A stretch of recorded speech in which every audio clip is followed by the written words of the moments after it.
Hi, everybody. Welcome to another episode of the Market Update Desk. It's May 8th. Scott Reilly with Mortgage One. Wanted to do a quick shout out to my big brother, Tim. It's his birthday today, so hope you have an awesome day.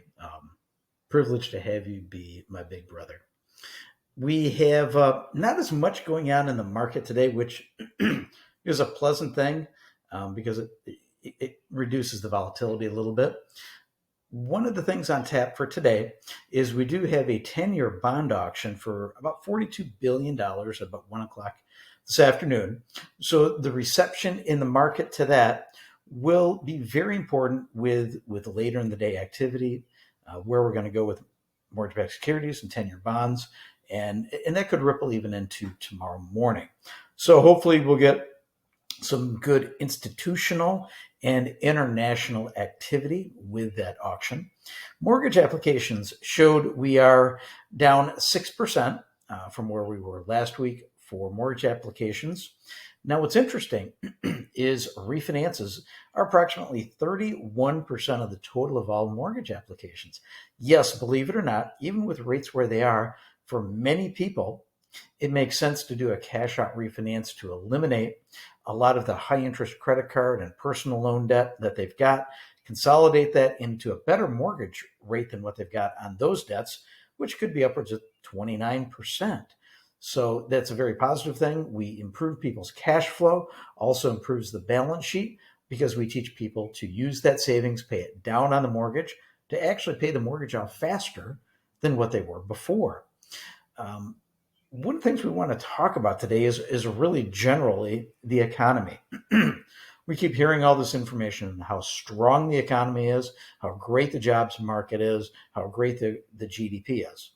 Is it really doing fantastic? There's a lot of things under the surface that are distorting that. So let's take a peek at those. Now, GDP, gross domestic product. What's really interesting is we've essentially been operating for the last 4.5 years under emergency government spending.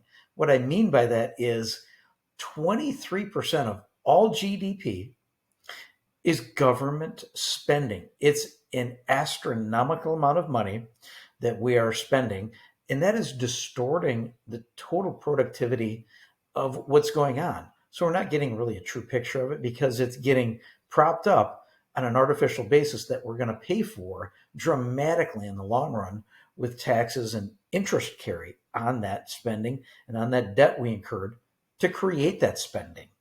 Now, this spending, to give you perspective, is equivalent to what we were doing during the Great Depression as a percentage amount. It's just truly astronomical. So there needs to be a reckoning with that. And I'm just very curious when and where that's going to come from. Personal savings. COVID excess savings during that area topped out at $2.1 trillion. Now, that was propelled through a lot of government funding for people through COVID dollars, and a lot of people saved that.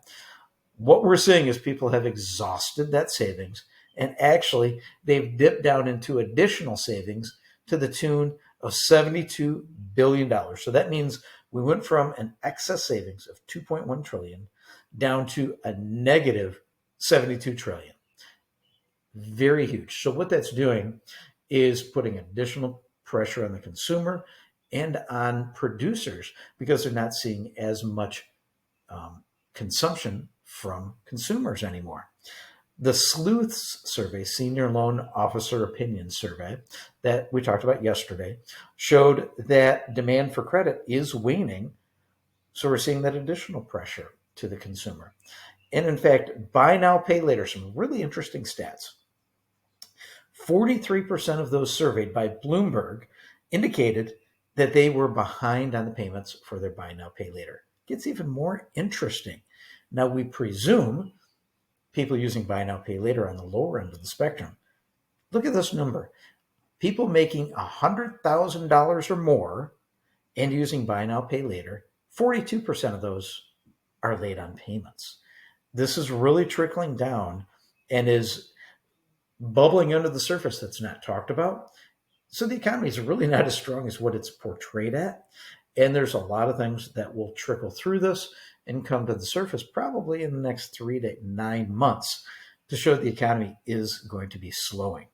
Now, what was really good on a technical basis yesterday, we closed for mortgage-backed securities above the 200-day moving average for the third time. So creating a nice floor of resistance for that mortgage-backed security, giving us a little bit of a stopgap from having it go lower because we have gotten a little bit better in the last 5 business days. 10-year bonds are down a little bit this morning. That's trading at a very narrower trading band between a Fibonacci level and 25-day moving average. So that's what's going on today. A lot of information to help people understand what's really going on in the economy versus what's talked about in the media and what people are portraying it as. Hope this helps explain a couple things. If you have questions, send us a message. Like, share, and follow us on the Mortgage Update Desk on Facebook, Instagram, and YouTube. Hope you have a wonderful afternoon. Bye-bye.